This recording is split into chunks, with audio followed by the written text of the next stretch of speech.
আলহামদুলিল্লাহি রব্বিল আলামিন ওয়াসসালাতু ওয়াসসালামু আলা খাতামিন নাবিয়্যিন আম্মা বা'দ ফাআউযু বিল্লাহি মিনাশ শাইতানির রাজীম বিসমিল্লাহির রহমানির রহিম ওয়াসসালাতু ওয়াসসালামু আলাইকা ইয়া রাসূলুল্লাহ আসসালাতু ওয়াসসালামু আলাইকা ইয়া হাবিবাল্লাহ আসসালাতু ওয়াসসালামু আলাইকা ইয়া নবিয়াল্লাহ ওয়া আলা আলিকা ওয়া সুহাবিকা ইয়া নূরাল্লাহ। মাদিনী চ্যানেলের দর্শক শ্রোতা, আপনাদের সবাইকে অনেক অনেক শুভেচ্ছা ও স্বাগতম মাদিনী চ্যানেল বাংলার পবিত্র ঈদে মিলাদুন নবী উপলক্ষে বিশেষ অনুষ্ঠান রহমতের আহ্বানে। জি মাদিনী চ্যানেলের দর্শক শ্রোতা, এই অনুষ্ঠান রহমতের আহ্বান, এটা নবী করিম সাল্লাল্লাহু তাআলা আলাইহি ওয়া আলিহি ওয়াসাল্লাম, যিনি রহমাতুল্লিল আলামিন, তার বিভিন্ন সাহাবায়ে কেরাম আলাইহিমুর রিদওয়ানের ঘরে আগমনের ব্যাপারে এই অনুষ্ঠানে উল্লেখ করা হয় এবং আলোচনা করা হয়, এবং এর মধ্যে আমাদের জন্য যে শিক্ষণীয় বিষয়গুলো রয়েছে তা নিয়েও আলোচনা করা হয়। প্রতি এপিসোডের ন্যায়, প্রতি পর্বের ন্যায় এই পর্বেও আমাদের সাথে মেহমান রয়েছেন হাফেজ মাওলানা আব্দুল মুত্তালিব মাদানী ভাই। জি, তিনি আমাদেরকে ইনশাআল্লাহ তাআলা আজকে একজন সাহাবী রাদিয়াল্লাহু তাআলা আনহু, বরং একজন নয় কয়েকজন সাহাবা রিদওয়ানুল্লাহি আলাইহিম আজমাইনের ঘরে নবী করিম সাল্লাল্লাহু আলাইহি সাল্লাম যে তাশরিফ নিয়ে গিয়েছেন সেই ঘটনা উল্লেখ করবেন, এবং এই ঘটনাগুলো থেকে আমরা মাদিনী ফুল এবং আমাদের জন্য শিক্ষণীয় বিষয়গুলোও শুনব। মাদিনী চ্যানেলের দর্শক শ্রোতা, আলোচনা শুরু করার পূর্বে আসুন দুরূদ শরীফের একটি ফজিলত শুনে নিই। ক্বালা রাসূলুল্লাহি সাল্লাল্লাহু আলাইহি ওয়া আলিহি ওয়াসাল্লাম আউলান নাসি বি ইয়াউমাল কিয়ামতি আকসারুহুম আলাইয়া সালাতান। প্রিয় নবী রাসূল আরবি সাল্লাল্লাহু আলাইহি ওয়া আলিহি ওয়াসাল্লাম ইরশাদ করেছেন, কাল কিয়ামতের দিন আমার সবচাইতে নিকটবর্তী ব্যক্তি সেই হবে, সবচেয়ে বেশি নিকটে সেই থাকবে যে দুনিয়াতে আমার উপর অধিক হারে দুরূদ শরীফ পাঠ করবে। সুবহানাল্লাহ। জি মাদিনী চ্যানেলের দর্শক শ্রোতা, কাল কিয়ামতের দিন সেই বিভীষিকাময় মুহূর্তে আমরা যদি নবী করিম সাল্লাল্লাহু তাআলা আলাইহি ওয়া আলিহি ওয়াসাল্লামের নৈকট্য চাই, তাহলে আমাদেরকে অধিক হারে দুরূদ শরীফ পাঠ করতে হবে। আল্লাহ তাআলা আমাদেরকে তৌফিক দান করুন। সাল্লু আলাল হাবিব সাল্লাল্লাহু তাআলা আলা মুহাম্মদ সাল্লাল্লাহু আলাইহি ওয়া আলিহি ওয়াসাল্লাম। জি মাদিনী চ্যানেলের দর্শক শ্রোতা, আমাদের সাথে রয়েছেন মাওলানা আব্দুল মুত্তালিব মাদানী ভাই। আমরা ইনশাআল্লাহ তার থেকে আজকের ওই সাহাবী সম্পর্কে জানব যার ঘরে নবী করিম সাল্লাল্লাহু তাআলা আলাইহি ওয়া আলিহি ওয়াসাল্লাম তাশরিফ নিয়ে গিয়েছেন। আলহামদুলিল্লাহি রাব্বিল আলামিন ওয়াসসালাতু ওয়াসসালামু আলা সাইয়্যিদিল মুরসালিন আম্মা বা'দ ফাআউযু বিল্লাহি মিনাশ শাইতানির রাজীম বিসমিল্লাহির রহমানির রহিম। আজ যে সাহাবী রাদিয়াল্লাহু তাআলা আনহুর জীবনী সম্পর্কে এবং হুজুর সাল্লাল্লাহু আলাইহি ওয়াসাল্লাম তার ঘরে গিয়েছেন তার ব্যাপারে জানব, তিনি হচ্ছেন সেই মহান ব্যক্তি, যদি আমরা একটু উদাহরণ দিয়ে বুঝতে চাই, যে আল্লাহ পাক কদরের রাত্রিকে সম্মানিত করেছেন। কেন? ওই রাত্রে আল্লাহ পাক কুরআন নাজিল করেছেন, এই জন্য কদরের রাত্র হাজার মাসের চেয়ে উত্তম হয়ে গেছে। সুবহানাল্লাহ। রমজান মাসকে সর্বশ্রেষ্ঠ মাস বলা হয়েছে কেন? ওই মাসে কুরআন নাজিল হয়েছে। তো সেই এমন একজন সাহাবী, উলামায়ে কেরামগণ বলেন, যার ঘরে একাধিক আয়াত নাজিল হয়েছে সাল্লাল্লাহু আলাইহি ওয়াসাল্লামের উপর, অর্থাৎ হুজুর সাল্লাল্লাহু আলাইহি ওয়াসাল্লাম সেই ঘরে একবার নয় দুইবার নয় প্রায় কয়েক বছর সেই ঘরে হুজুর সাল্লাল্লাহু আলাইহি ওয়াসাল্লামের যাতায়াত ছিল।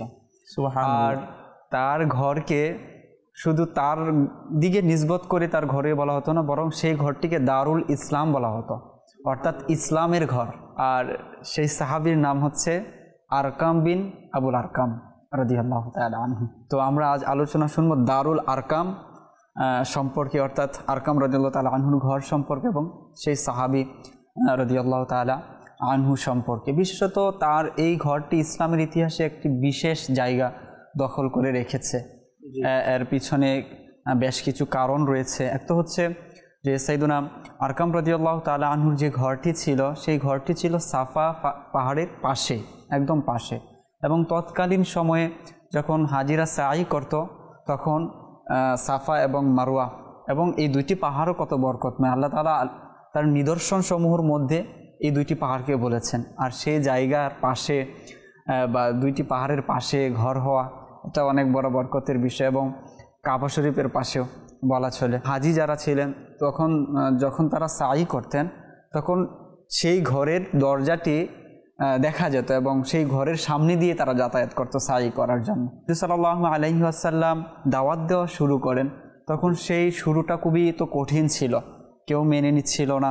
হুজুর সাল্লাল্লাহু আলাইহি ওয়াসাল্লাম যখন সবাইকে ডাকলেন এবং বললেন যে আমি তোমাদেরকে দাওয়াত দিচ্ছি এবং তোমাদেরকে অবহিত করছি, এবং হুজুর সাল্লাল্লাহু আলাইহি ওয়াসাল্লাম যে সত্যবাদী তাদের মাঝে, সেই বিষয়টিও তিনি ফুটিয়ে তুলছিলেন যে আমি যদি বলি পাহাড়ের পিছনে শত্রু আছে, তোমরা কি বিশ্বাস করবে?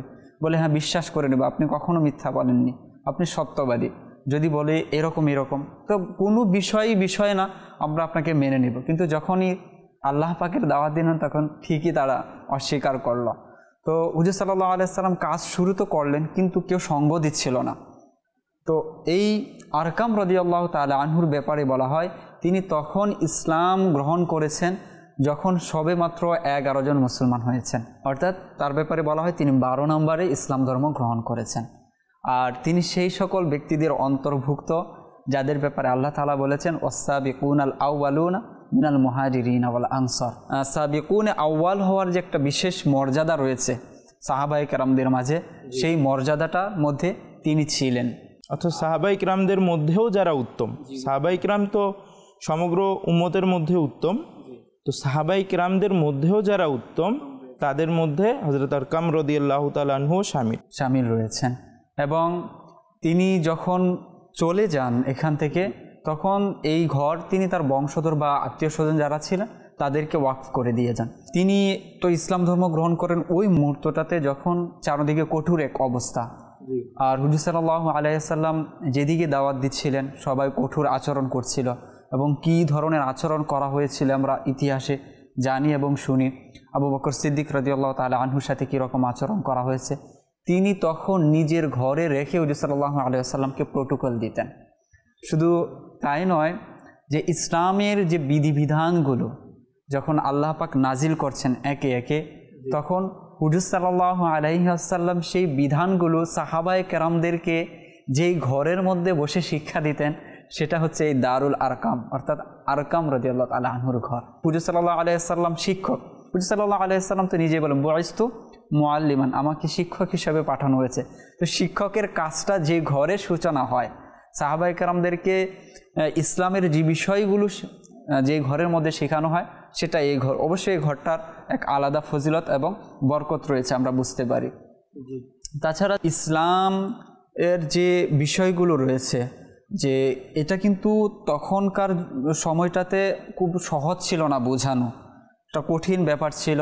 কেননা একটা সংস্কৃতি তারা লালন করেছে, ধারণ করেছে, এবং আরবের মাঝে এমনটা পাওয়া যায় যে তারা কোথাও যাবে তো সেখানেও তারা তাদের বাতিল মাবুদগুলোকে তারা সঙ্গে নিয়ে যেত। অর্থাৎ তারা যেটাকে উপাস্য করত সেটা মর্যাদা তাদের কাছে ওই পর্যন্ত ছিল, এবং অন্যান্য যে বিষয়গুলো রয়েছে, মদ্যপান তাদের কাছে একটা স্বাভাবিক পানীয় বিষয় ছিল আহার করার মতো। তো সেই সময়টাতে হুজুর সাল্লাল্লাহু আলাইহি ওয়াসাল্লামের উপর যে ওহীগুলো নাজিল হচ্ছিল, বিভিন্ন বিষয়ে ফরজ করছিলেন আল্লাহ পাক, কোন বিষয় থেকে বেঁচে থাকতে হবে, কোন থেকে নিষেধ করেছেন। তো এটা শিখানোর জন্য একটা বিশেষ জায়গার দরকার ছিল, একটা কেন্দ্রের দরকার ছিল। তো সেই কেন্দ্রের ব্যবস্থাটা করে দেন আরকাম রাদিয়াল্লাহু তাআলা আনহু তার বাসার মধ্যে, এবং হুজুর সাল্লাল্লাহু আলাইহি ওয়াসাল্লামের উপর একাধিক ওহী নাজিল হয় সেই ঘরে। যে আরকাম রাদিয়াল্লাহু তাআলা আনহুর এই যে ঘরটা রয়েছে, এই ঘরটা হুজুর সাল্লাল্লাহু আলাইহি ওয়াসাল্লাম প্রায় 2 বছর পর্যন্ত সেই ঘরের মধ্যে থেকে তিনি ইসলামের এই কাজগুলো আঞ্জাম দিয়েছেন, শিখিয়েছেন।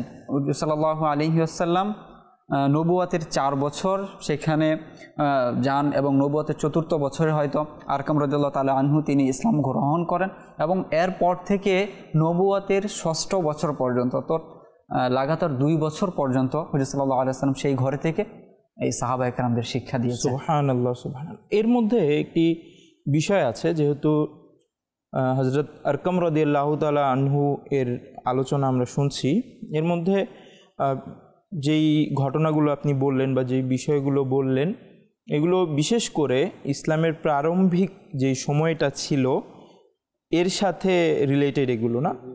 তো এই সময়টাতে যদি আমরা একটু খেয়াল করি যে তখন যেমন এখন আমরা কত চমৎকারভাবে মসজিদে আজান হচ্ছে, কিছুক্ষণ পূর্বেও আমরা আজান শুনেছি, তো সবাই নামাজের জন্য আসতেছে, তারপর যে যেখানে চাচ্ছে সেখানে দিন শিখতে পারতেছে। ঘরে বসে দাওয়াত ইসলামের মাধ্যমে ফয়জান অনলাইন একাডেমি আছে, শেখা যাচ্ছে। ফয়জানে মদিনা জামে মসজিদ আছে, নামাজ পড়া যাচ্ছে। জামিয়াতুল মদিনা আছে, শেখা যাচ্ছে। দাওয়াত ইসলামের মাদ্রাসাতুল মদিনা আছে, সেখানে কোরআন হিফজ করা যাচ্ছে। তো এই সুযোগ সুবিধা কিন্তু ইসলামের প্রাথমিক যুগে এই অবস্থাটা ছিল না। তখন যারা ইসলাম ধর্ম গ্রহণ করত, অর্থাৎ প্র্যাকটিস করা বা ইত্যাদি করা তো অনেক দূরের কথা, যারা মাত্র গ্রহণ করত, আর যখন বিধর্মীরা জানতে পারত, অমুসলিমরা জানতে পারত, তারা কিন্তু তাদের উপর অনেক রকম নির্যাতন করত। হ্যাঁ, এমন এমন নির্যাতন যেগুলোর বর্ণনা দিলেও অন্তর কাঁদে এবং সেগুলো স্মরণ করলেও অনেক কষ্ট হয় যে আমরা এত সুযোগ সুবিধা পাওয়ার পরও ইসলাম ধর্মকে শিখছি না ঠিকভাবে, ইসলাম সম্পর্কে জানছি না ঠিকভাবে। কোনো রকমে জুমার নামাজটা পড়ে চলে আসি, আমার গোসল হয়েছে কি না আমি শিওর না, কারণ আমি জানি না গোসলের সঠিক পদ্ধতি কী।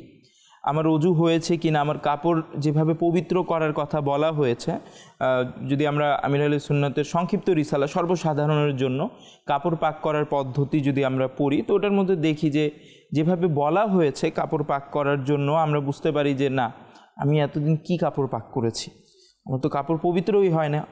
অথচ নামাজের পূর্ব শর্ত হচ্ছে যে কাপড় পাক থাকতে হবে, পবিত্রতা না থাকলে নামাজ হবে না।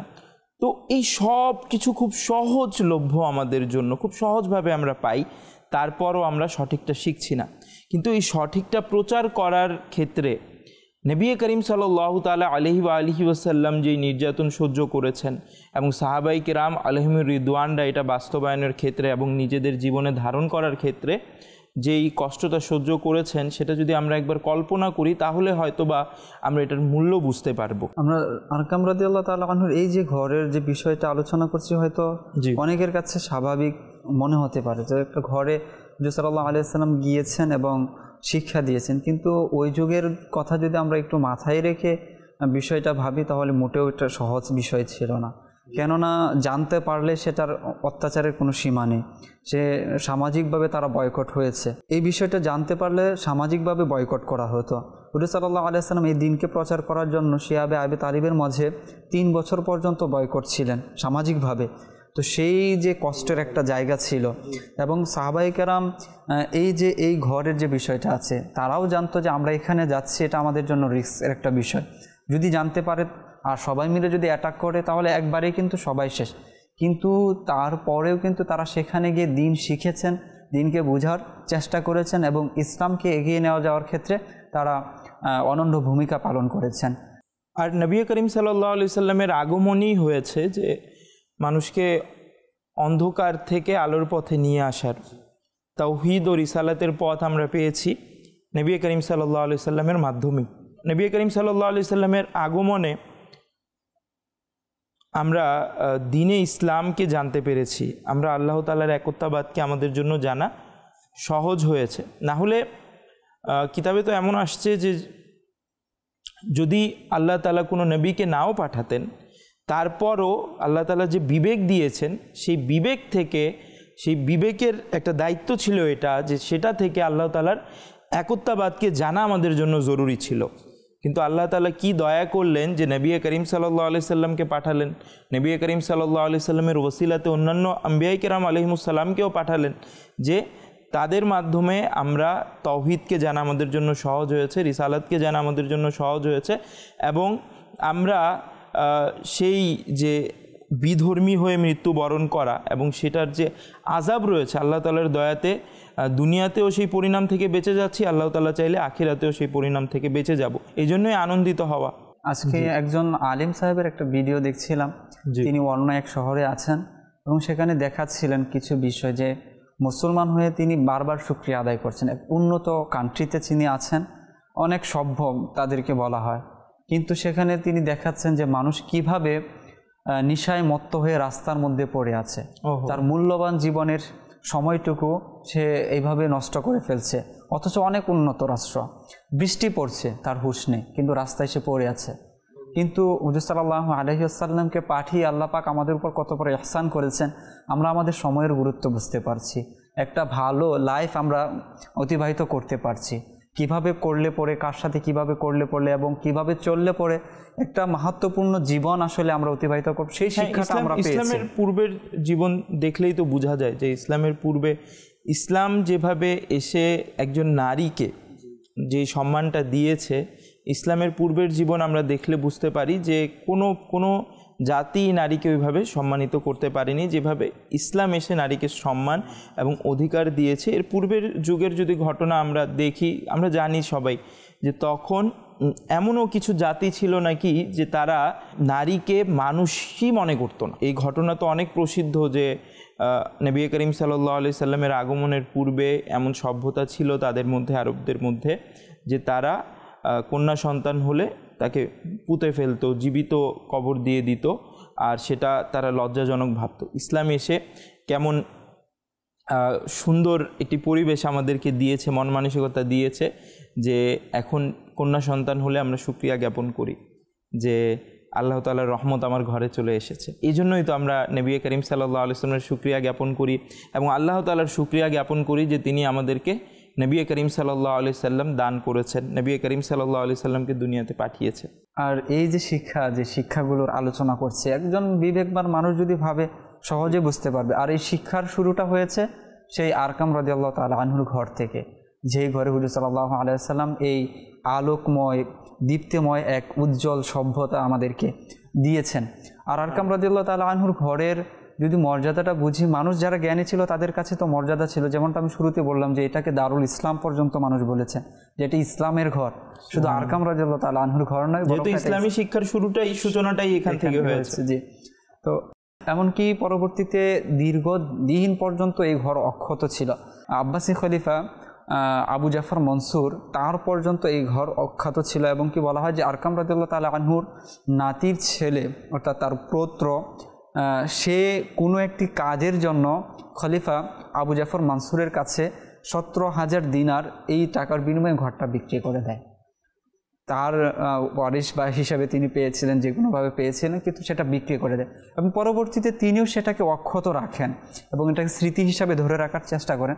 কিন্তু পর্যায়ক্রমে এটা কাজ হতে হতে বা সংস্কার হতে হতে মূল যে অবকাঠামো ছিল সেটা নষ্ট হয়ে যায় এবং এই মুহূর্তে তো আর এটা পাওয়া যায় না, দেখা যায় না, যেহেতু সাফা পাহাড়ের কাছেই ছিল ঘরটা।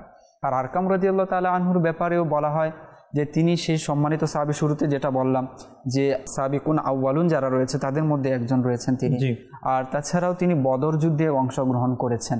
আর বদর যুদ্ধের সাহাবীদের মর্যাদা তো এরকম যে আল্লাহ পাক তাদের প্রতি সন্তুষ্ট। আর হুজুর সাল্লাল্লাহু আলাইহি ওয়াসাল্লাম ইরশাদ করেছেন ইফআলু মা শি'তুম, যে এই যুদ্ধে যারা অংশগ্রহণ করেছে আল্লাহ পাক তাদের প্রতি এতটাই সন্তুষ্ট, ইফআলু মা শি'তুম, এখন তোমাদের যা মন চাই তোমরা করো। অর্থাৎ এখানে আল্লাহ পাক তাদের প্রতি সন্তুষ্টর একটা বহির্প্রকাশটা বলা চলে এই উক্তিটি। যা মন চায় তা করো মানে এই নয় যে তারা কোনো অনৈতিক কাজে জড়িয়ে পড়বেন, তারা শরীয়ত বিরোধী কোনো কাজ করতে পারেন না, আমাদের কল্পনাও আসতে পারে না। তাদের প্রতি আল্লাহ তাআলা সন্তুষ্ট। কারণ আল্লাহ তাআলা সন্তুষ্ট কখন হন? বান্দার ব্যাপারে যখন জেনে যান যে এই বান্দা কি প্রকৃতপক্ষে কি মুমিন। এমনকি তাদের ব্যাপারে তো এও বলা হয় যে আল্লাহ পাক এই সকল বান্দাদেরকে বেছে নিয়েছেন এবং তাদের অন্তরগুলোকে আল্লাহ তাআলা ভালোভাবে যাচাই করে নিয়েছেন। তাদের অন্তরগুলোর মধ্যে কি আছে সেই বিষয়টাও আল্লাহ তাআলা ভালোভাবে যাচাই করে নিয়েছেন। তো তাদের মধ্যে একজন হচ্ছেন আরকাম রাদিয়াল্লাহু তাআলা আনহু। আর বদর যুদ্ধে যখন মুসলিম বিজয় হয়, মুসলমানদের বিজয় হয়, তখন হুজুর সাল্লাল্লাহু আলাইহি ওয়াসাল্লাম গনিমতের কিছু সম্পদ পেয়েছিলেন, যুদ্ধলব্ধ সম্পদ যেটা ছিল। তো সেখান থেকে খুশি হয়ে হুজুর সাল্লাল্লাহু আলাইহি ওয়াসাল্লাম একটি তরবারি এই আরকাম রাদিয়াল্লাহু তাআলা আনহুকে প্রদান করেন, খুশি উপহার হিসাবে সেটা তাকে প্রদান করা হয়।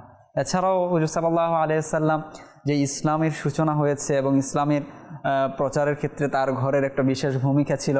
তো হুজুর সাল্লাল্লাহু আলাইহি ওয়াসাল্লাম মদিনায় থাকার জন্য বিশেষভাবে একটি ঘর তাকে উপহার হিসাবে দিয়েছিলেন, যে তুমি এই ঘরে থাকবে। আরকাম রাদিয়াল্লাহু তাআলা আনহু এর মর্যাদার কারণ তো অনেকগুলো। তিনি সাহাবী রাদিয়াল্লাহু তাআলা আনহু, তারপর বদরি সাহাবী। এর সাথে সাথে তার যে ঘর যে মর্যাদা লাভ করেছে এটা এই জন্য কারণ ইসলামের কাজে সেটা ব্যবহৃত হয়েছে। তো দাওয়াত ইসলামীও কিন্তু এই সুযোগ করে দেয়। হ্যাঁ, কিভাবে করে দেয়? যেমন অনেক ঘর এমন আছে যেখানে দাওয়াত ইসলামী একটা ঘর দার্স আছে দাওয়াত ইসলামীর পক্ষ থেকে। হ্যাঁ, যারা দাওয়াত ইসলামের মুবাল্লিগা তাদের জন্য দেয়া, যে আমরা তো মসজিদে শিখি, মাদ্রাসায় শিখি, ঘরের মধ্যেও যেন এই পরিবেশ তৈরি হোক যে ঘরের পরিবারের কেউ দর্স দিচ্ছে, বই থেকে কিছু পড়ে শোনাচ্ছে আর সবাই যেন শুনে। হ্যাঁ, তো নিজের ঘরকেও ইসলামের কেন্দ্র বানানো। যদি আমরা আমির আলী সুন্নাত দামাত বারাকাতুমুল আলিয়াকে দেখি, দাওয়াত ইসলামের প্রতিষ্ঠাতা যিনি, সবাইকে, যারাই যায় ইসলামী ভাইয়েরা সবাইকে দাওয়াত দেন, সবাইকে ঘরে দাওয়াত দেন, তাদেরকে কিছু শিখান। এবং ওলামায়ে কেরামরা সেখানে গেলে ওলামায়ে কেরামদের জন্য তহফা পেশ করেন। অনেক আবেগময় মুহূর্ত থাকে সেগুলো। তো তারা কিন্তু, আমরা বড় বড় মুবাল্লিগদেরকেও দেখেছি, আরাকিনে শুরাদেরকেও দেখেছি যে তারাও নিজের ঘরকে ইসলামের কাজে দিয়ে দেয়। আমাদেরও চেষ্টা করা দরকার যথাসম্ভব, যদি সেই পর্যায়ে ঘর থাকে তাহলে ওই পরিবেশ তৈরি করা, যে কখনো মিলাদ মাহফিল, হ্যাঁ এখন মিলাদের সময় যদি সম্ভব হয় কোনো হুজুরকে ডেকে নিয়ে গিয়ে মিলাদ পড়ানো, এর পাশাপাশি ঈদে মিলাদুন্নবীর কি গুরুত্ব রয়েছে সেগুলো উপস্থাপন করা, নিজের ঘরকে ইসলামের কাজে ব্যবহার করা। যেটা বলতে চাচ্ছি আমি, যে আরকাম রাদিয়াল্লাহু তাআলা আনহুর ঘর থেকে এই শিক্ষাটা আমরা পেয়েছি।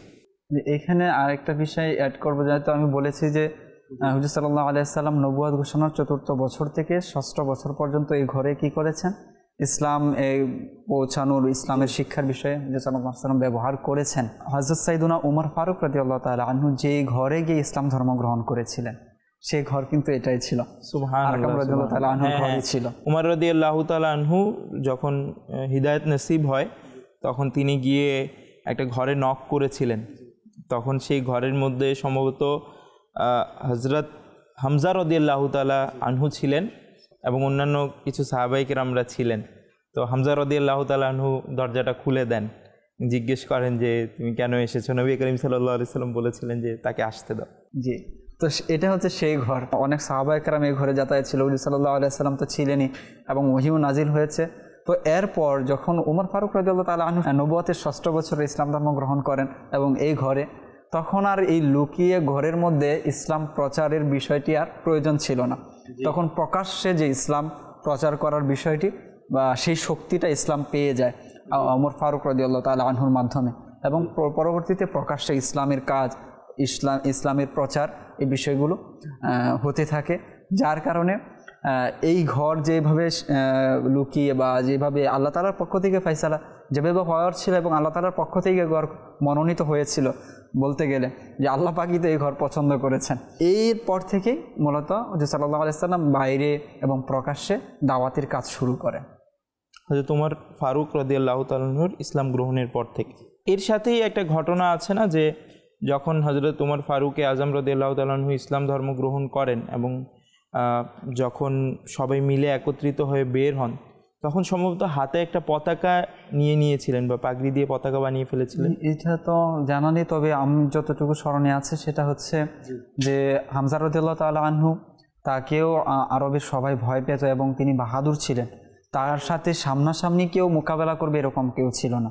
আর আলী রাদিয়াল্লাহু তাআলা আনহু তো সেই ব্যক্তি ছিলেন যে কেউ তাকে দেখলে রাস্তা পরিবর্তন করতেন, এতটা সাহসী, এতটা ছিলেন, জজবাতি একজন ছিলেন। তো উভয়ে যখন ইসলামের মধ্যে চলে এলেন এবং হুজুর সাল্লাল্লাহু আলাইহি সাল্লাম তো দোয়াও করেছিলেন, আল্লাহুম্মা আইজ্জিল ইসলাম বিউমর, যে আল্লাহ পাক ইসলামকে সম্মানিত করো উমরের মাধ্যমে। তো উমর ফারুক রাদিয়াল্লাহু তাআলা আনহু কত এক বড় শাখসিয়ত, মানে এক বড় ব্যক্তির নাম, যে তার মাধ্যমে ইসলামকে সম্মানিত করো। তো অবশ্যই আল্লাহ রাসূল সাল্লাল্লাহু আলাইহি সাল্লাম তার মধ্যে ওই বিষয়টা দেখতে পেরেছিলেন, বাহাদুরির এবং সাহসিকতার।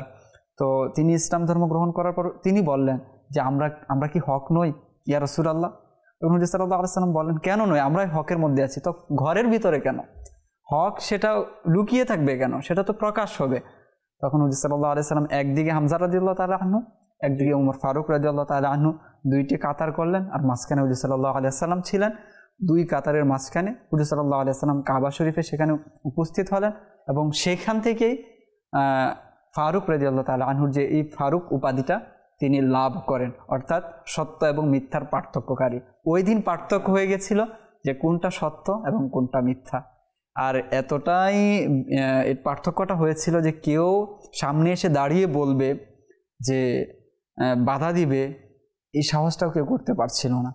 এমনকি তার সম্পর্কে যে আবু জাহেল সম্পর্কে মামা লাগতো, এতদিন পর্যন্ত সে অত্যাচার করেছে, জুলুম করেছে, সে এই আবু জাহেলের ঘরের দরজায় গিয়ে নক করছে যে দরজা খুলে বেরো, আমি মুসলমান হয়েছি, ভয়ে বের হয়নি দরজা খুলে।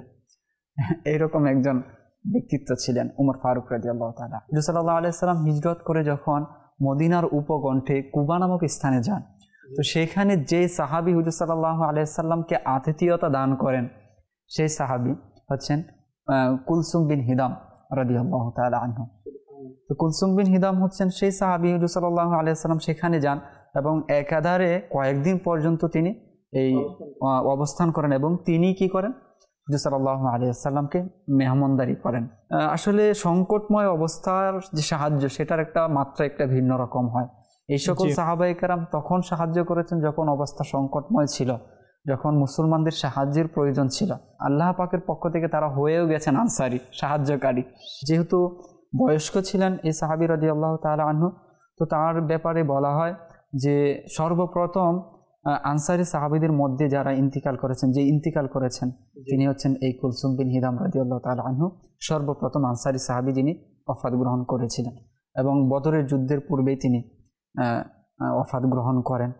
তো এই বিষয়টি এটা আমাদের জন্য শিক্ষণীয় বিষয় যে ইসলামের কাজে এগিয়ে আসা উচিত। এভাবে নাম জীবিত থাকে, এভাবেই মানুষ আজীবন বেঁচে থাকে।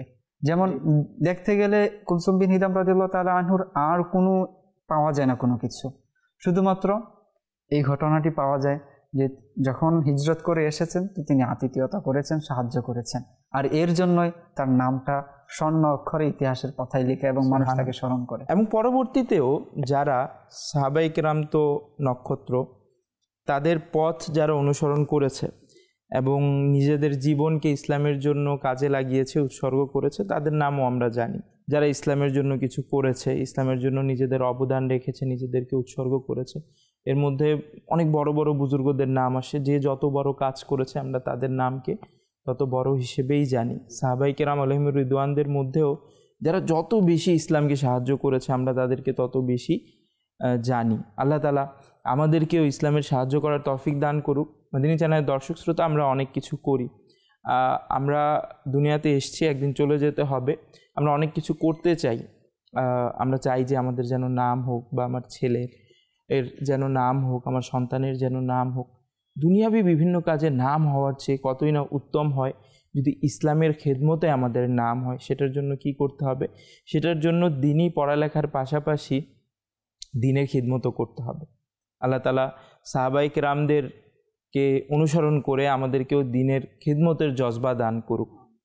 মাদিনী চ্যানেলের দর্শক শ্রোতা, তো আপনাদের সবাইকে ঈদে মিলাদুন্নবীর অনেক অনেক শুভেচ্ছা জানিয়ে বিদায় নিচ্ছি। আপনারা মাদিনী চ্যানেলের সঙ্গেই থাকুন, মাদিনী চ্যানেল দেখতে থাকুন। সাল্লু আলাল হাবিব সাল্লাল্লাহু তাআলা আলা মুহাম্মদ সাল্লাল্লাহু আলাইহি ওয়া আলিহি ওয়াসাল্লাম।